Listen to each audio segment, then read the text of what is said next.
Hi, everyone. Good morning, good afternoon, wherever you're coming in to this video from the world. We're going to start in a sec. Let me just share the presentation with you.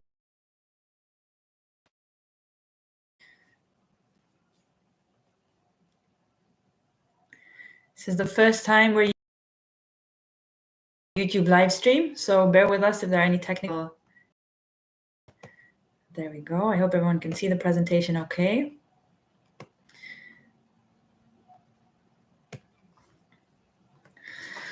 Awesome. Okay, so here we go. First of all, thank you for joining. Welcome to this webinar on effective communication as the key to good negotiation. I'll say a few words about myself and about Negotiatress, and then we'll go right ahead and get started. Just so I know everyone can the presentation okay, feel free to drop a line in the chat if you're having any trouble. Or alternatively, if you can see it okay. Okay, I'm going to take it as a yes.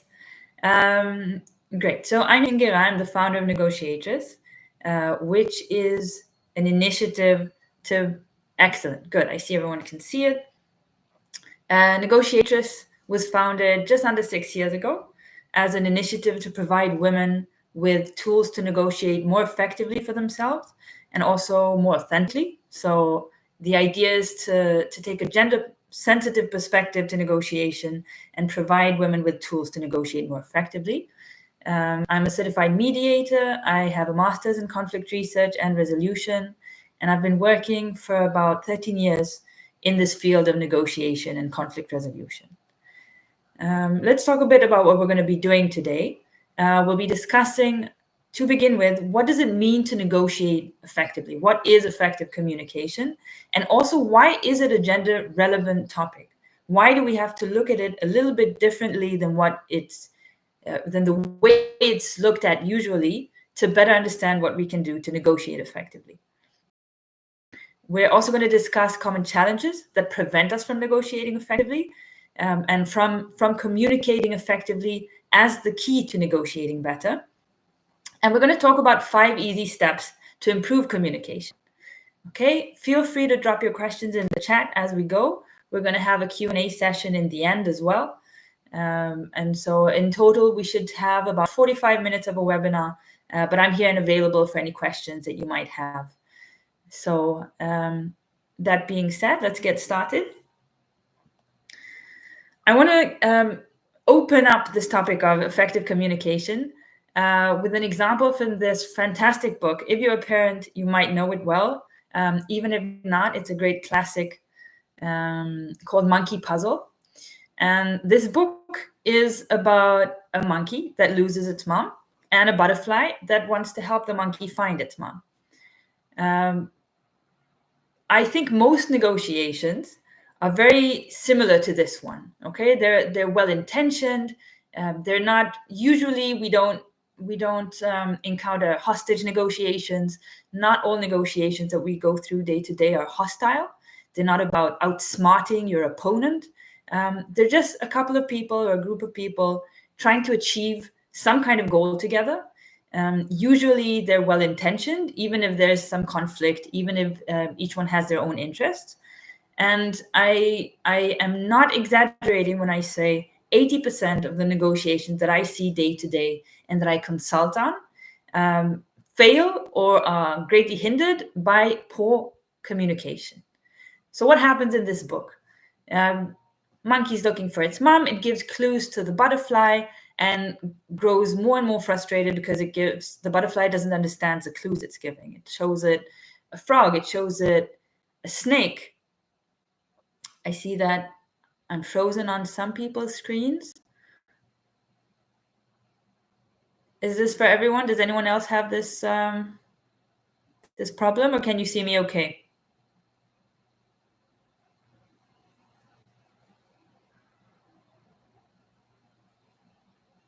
Who can't see me? Frozen. Okay. Okay, so for some, yes, for some, not. That's odd. Like I said, first time using YouTube Live. Let's try and do something a bit different. How is it now?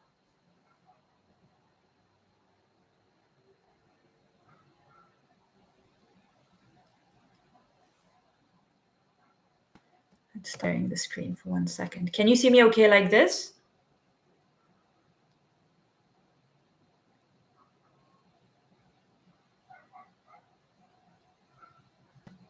Okay, so it must be the screen share. I'm going to try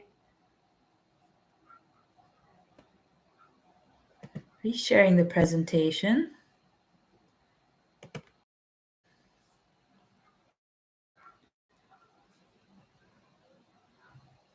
Okay, can you still see me and hear me okay?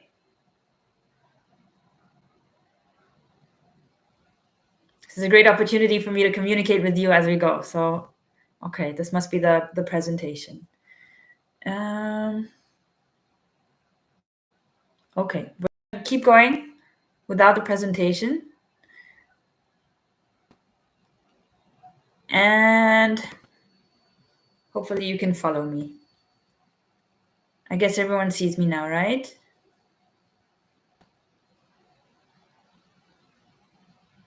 Okay, great. So I'll be very happy to send the presentation later on to everyone who's interested. So the example of this book, the idea of it, is that there are certain things that we do when we communicate with others that we don't mean to do, but they stop us from reaching the goal that we're actually reaching. It's things like making assumptions. It's things like not delivering the message that we want to deliver properly, and that gets in the way of achieving the results that we want, even before anything else complicated happens, even before divergence of interests and other things that we discuss when we talk about negotiation usually. So I want to do a little test yourself right now, and it's gonna be a little bit hard to do it when you can't see the presentation. I'm gonna see if I can send you a snapshot.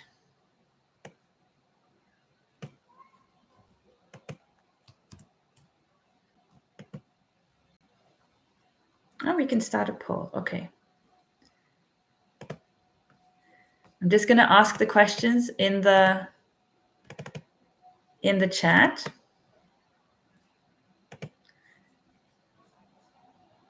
This is a poll.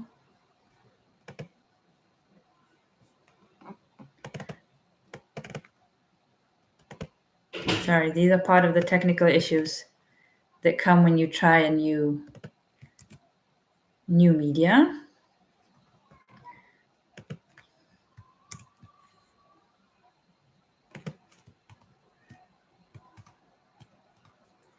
I'm going to send it like this.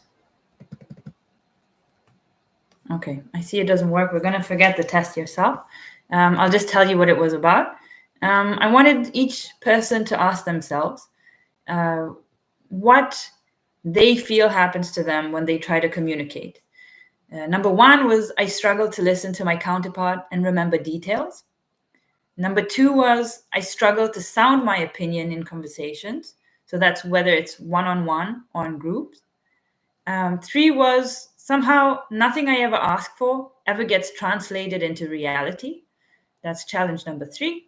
And four is I spend more time trying to hash out misunderstandings than actually getting work done. So if any one of these, or if more than one of these has ever happened to you, that is a communication problem. Okay, and that's what we're here to talk about today. If you could see the slides, you would see that we're talking about effective communication as listening and being heard. Okay, when we're communicating effectively with someone, part one is being able to listen actively to them. And the second part is them listening to us and us getting our message across. And we have to remember that this should be about 50-50. So what I see in trainings or books about negotiation is that there's a huge focus on how we can listen more actively, how we can even be radical listeners, and we need to listen more and listen better. And this is true. But here's where it becomes a gender relevant topic. It's that not always do we struggle to listen better. Sometimes we're very good at listening. And actually, our challenge is getting a word in edgewise, right? Is being heard, is sounding our voice. And so, what I want us to focus on is rather than saying, I need to listen better, or I need to get more and more of what I want to say out there, looking for about a 50-50 balance and making sure that both things are happening. Okay, that's what we want to achieve. Men or women, this is what we want to get to. Now, I divided the challenges that we face in communication to listening and being heard. On the listening side, there are two things. One thing is what I call the assumptions filter. Okay, and those of you who managed to see a little bit of the slide at the beginning, in this book I was talking about Monkey Puzzle, the monkey gets very angry at the butterfly for pointing it in the wrong direction because his mom just looks like him. So butterfly, please look for someone who looks like me. And the butterfly replies, well, I couldn't know that because none of my babies look like me, right? Butterflies' babies are caterpillars. So there was a hidden assumption there that the butterfly was hearing what the monkey said through, and that clouded its judgment. So, and this happens to everyone. It doesn't matter what our gender is. It doesn't matter. We have a certain set of glasses that we wear and through which we interpret situations and which we need to take off for a second, not for always. But when we're listening, we need to take it off so that we understand what the other person is trying to tell us. Doesn't mean we agree to it, but it means we're open and able to hear what they're saying fully. We get that message in so that we can decide what to do with it. Okay? More often than not, I see people taking shortcuts with this. So interpreting things the way they would like to interpret them, hearing what they'd like to hear, missing out on the true intention of what the other side wants to actually say. And again, this is before agreeing. When you negotiate, you need to first understand what's being said. You need to take in the interest. You need to understand and comprehend the interests that are behind what the other person is saying. And if you're not listening, I can promise you, you're not going to understand that. Okay, and you're not going to make the best decision on how to react to that. So that's problem number one in listening, the assumptions filter.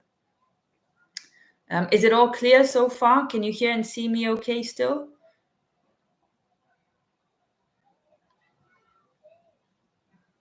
Okay, excellent. Since we're not working with the presentation, please feel free to stop me if something's unclear. If there's anything you have a question about, it's easier to do this with a presentation. Challenge number two when we're listening is what I call the tragedy of multitasking. So we live in a world that tells us that more is better, that achieving more is better. We kind of need to do many things at once. We feel super efficient if we're working and listening to a podcast, if we're talking to someone and checking our emails, and so on. And this, again, is a very gendered topic. So it's not that only women multitask, but I often come across, especially in clients that I work with, this challenge, this feeling that I have 200% of things to achieve. And the only way for me to do it is if I do a few things at once. I feel like I'm being super efficient, but actually I'm not. And actually, we can only really do one thing at once. We can only divert our attention properly to one thing. So if I'm handling a negotiation, but I'm also on my phone at the same time, if I think I'm listening to someone, but I'm typing a message, or I'm sometimes even to a level of doing chores at home or whatever it is, then I'm not listening properly. Then I won't take in the full depth of information that that person is trying to give me. And whatever the negotiation is, be it a friendly negotiation or a hostile one, I will not be able to make the right decision because I won't have the full information. Okay, so that's challenge number two on the listening side, is the tragedy of multitasking. Drop me a line if this has happened to you in the past week, where you were multitasking and you thought you were being super efficient, and actually you realized you didn't take in any of the information you needed to from a certain conversation, or a webinar you were watching, for example?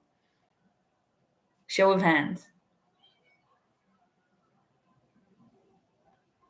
Okay, I see everyone's been very efficient. There we go. It happens all the time. Okay, excellent.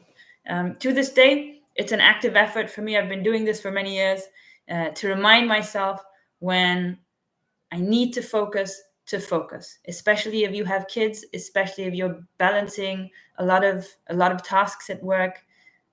This can really be a huge pitfall that we need to avoid. Okay, that was on the listening side. Now we want to go on the being heard side, right? We want about 50-50. So again, very, very gendered topic.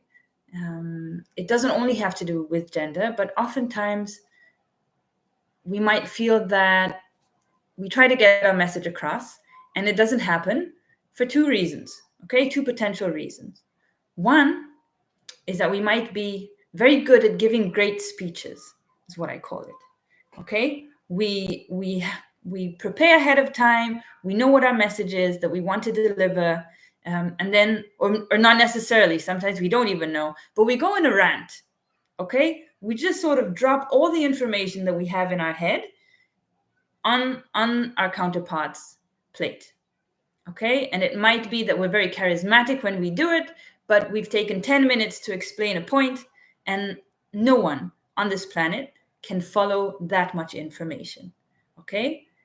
Add on to that research shows that people tend to listen to women less, okay? So whether you're a man or a woman, you need to keep your message concise, and you need to avoid giving these great speeches or going on long rants.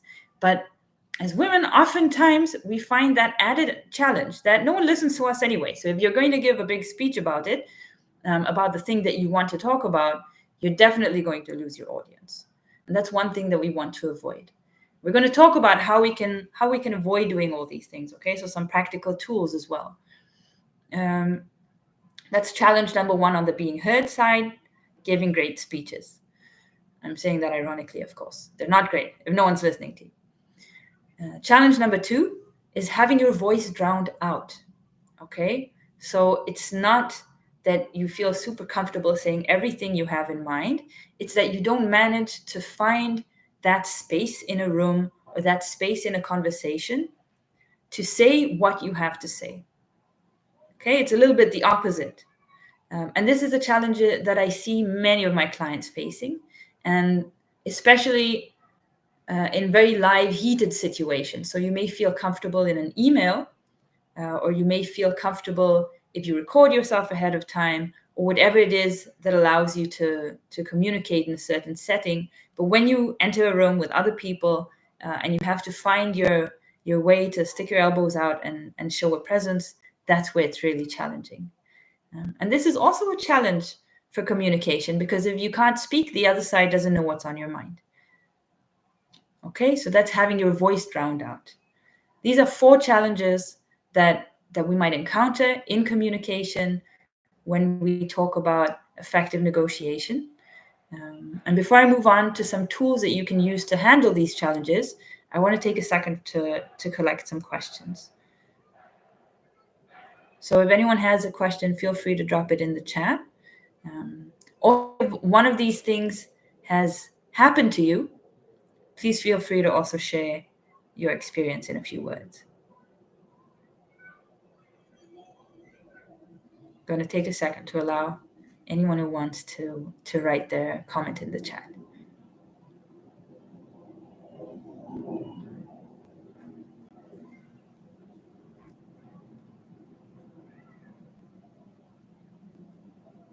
Okay. Feel free to continue writing later as well if you want. Moving on to 5 things we can do to handle these challenges better. 5 easy steps to improve communication. Number 1 is that we need to stop multitasking. This is something you can do today, okay? It's something that isn't hard to start doing. It's less is more. It's actually stop doing certain things. If you catch yourself doing more than one thing at once when you're supposed to be communicating with someone, be it a meeting, be it a Zoom, a webinar, a conversation with your kid, definitely anything with colleagues at work. Resist the urge to answer emails, resist the urge to check things on your phone. Stop, do less, and make sure that you're focusing your attention in the right direction.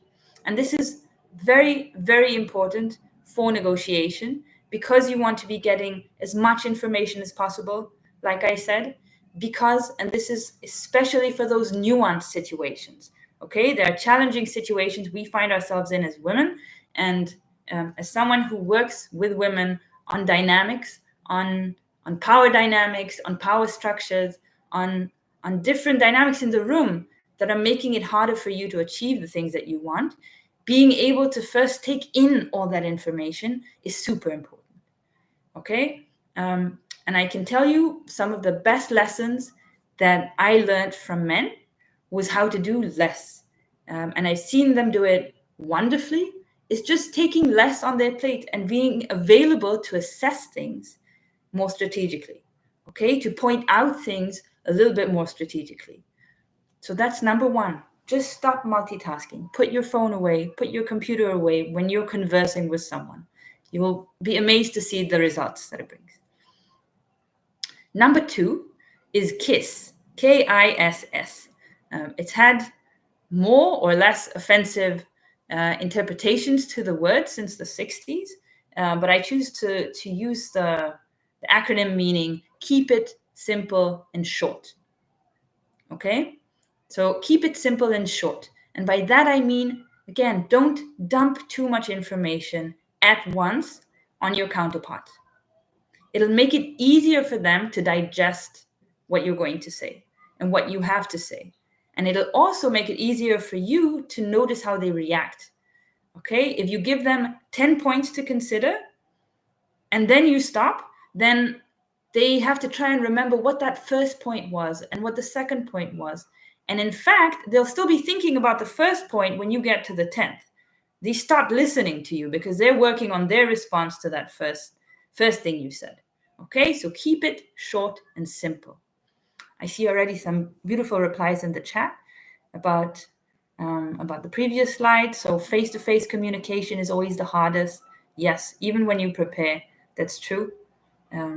And also, while I was speaking, someone multitasked, which gave me very little motivation to convey my message, and I felt disrespected. That's a great point, is that when we're talking about communication, again, it's a two-way street. So if you feel disrespected when someone is talking to you and doing something else, they feel disrespected as well when you do the same. And just the same as if we don't listen, then we don't take in someone else's information that they're giving us. The opposite is true as well. And that's why when we're negotiating, we have to make sure that we're holding both things at once. That we're not giving a big speech to the crowd and it's not being taken in. And also that we're able to listen to our counterpart and get as much information. So we talked about stop multitasking, we talked about KISS, and then tool number 3 that you can use is a wonderful tool called mirroring. Okay, this is from the world of mediation. What we do in a mediation when you have heated conflicts to handle and both sides clearly in conflicted positions, is you use this tool to understand that, first of all, to understand what the other side has said, and also to show the other side that you understand it. And also, it's just fantastic to give the other side the opportunity to say, yes, that's what I meant, or to correct course. Okay, mirroring means, at its most basic, repeating what the other side said.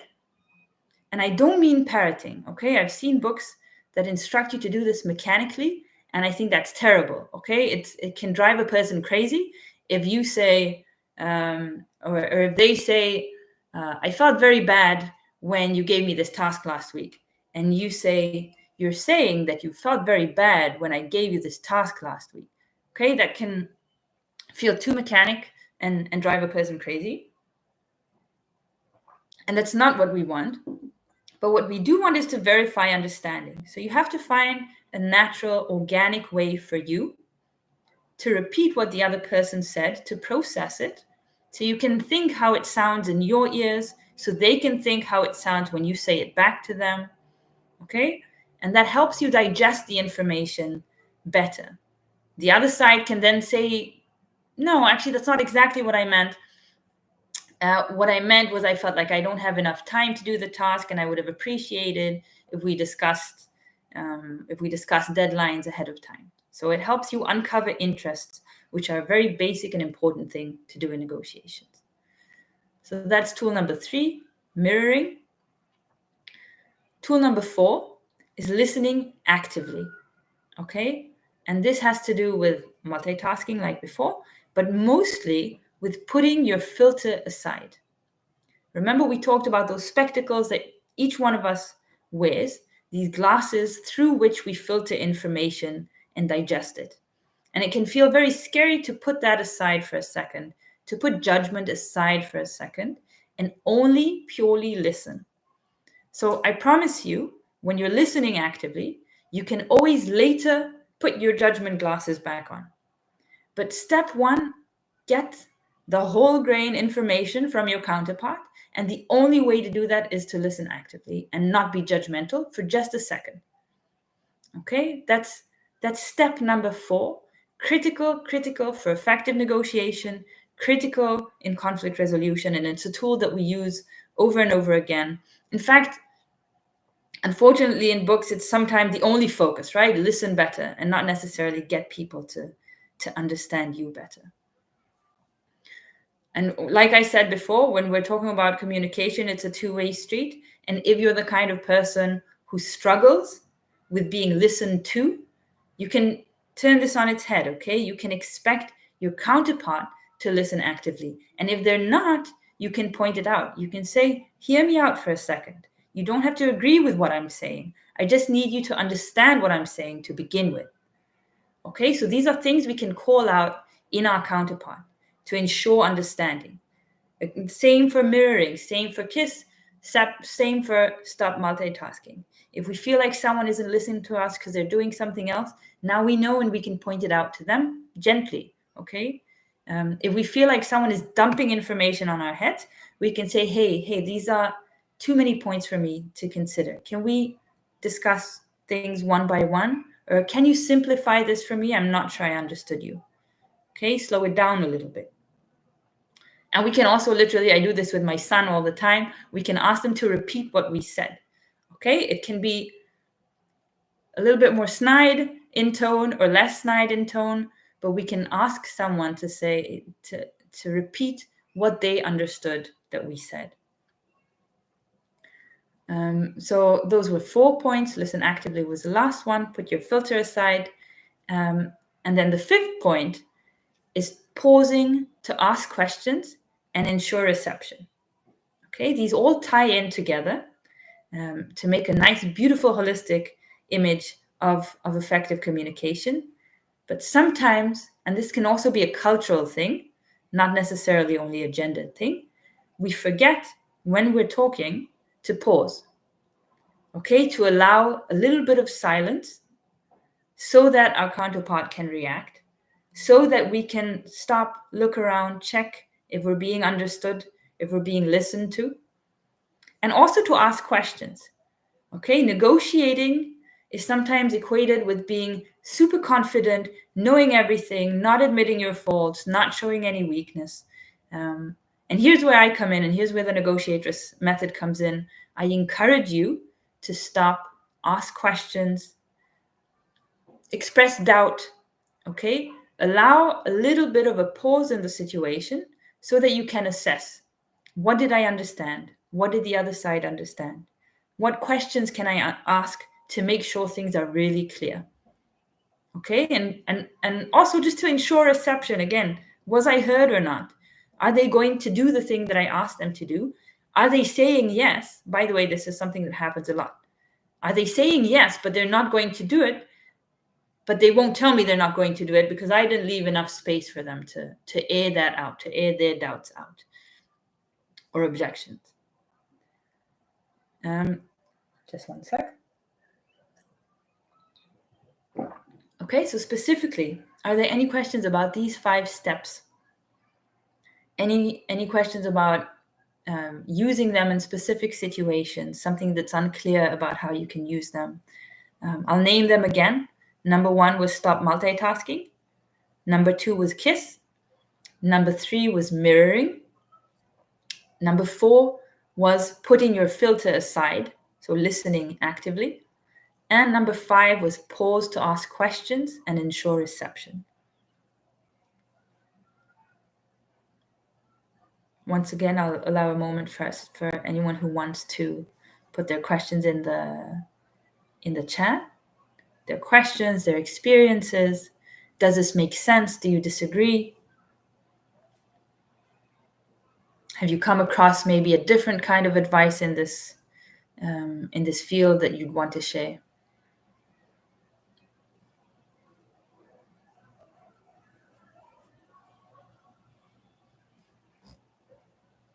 Okay, so I'm leaving the chat open, of course, and I'm staying attentive to it.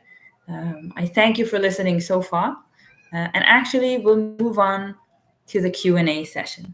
So any general questions or thoughts that you might have, feel free to add it in the chat right now. I also encourage you to follow Negotiatress online. So we have a blog with original content and tips on negotiatress.net. We are also on Facebook, on Instagram, on LinkedIn, and you're very welcome to contact me. Those of you who got an email from me, Yasmin@negotiatress.net is the email address you can contact me on. I'll also be sending out, I offer free first consultations. So I'll be sending out an email or a LinkedIn message with a link to on which you can book a free first consultation with me to see if the Negotiatress method could help you in different ways, to hear more about the Negotiatress negotiating method, or generally any topic around negotiation that you would want to discuss with me. Gonna hang out for a few more minutes for questions. Otherwise, thank you very much for joining today. Thanks for participating. Thanks for bearing with me with the every different kind of technical problem that we had. And that's it. Stay safe, everyone, and have a good week ahead.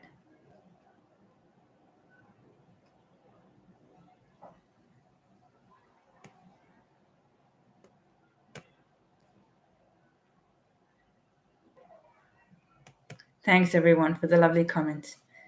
Thank you and take care.